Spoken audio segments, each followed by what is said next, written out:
The Mass begins when the priest prays in the name of the Father, and of the Son, and of the Holy Spirit.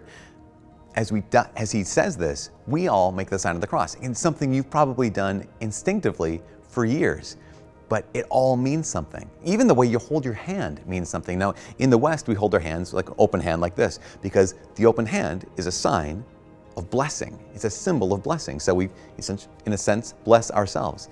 In the East, it's really interesting because what they'll do is they'll hold their hands with these three fingers together, the two fingers and the thumb together, as a sign of the Trinity, Father, Son, Holy Spirit, and these two fingers down as a sign of Jesus's full humanity and full divinity. Again, it all means something. When we make the sign of the cross itself, we're reminding ourselves of at least three things. The first thing, and the most obvious thing, is that God is a Trinity.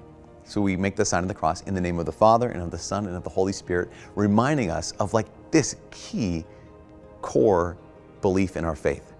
But even more, when you trace the sign of the cross on yourself, what you're tracing on yourself is your worth. It's your price tag.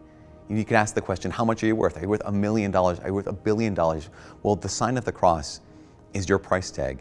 It's how much you are worth. You are worth, according to God, you are worth His very life and His very death. As often as you make the sign of the cross, you're claiming your price tag. The last thing is this. So many people kind of lose their story in life. They don't know why they're here in life. They don't know the meaning of life. Well, there's this old book back in the last century called the Baltimore Catechism. And in it, it asks a couple questions. And the first question is this: who made you? Well, the answer, God made me. But the second question goes to the heart. And the question is, why did God make you?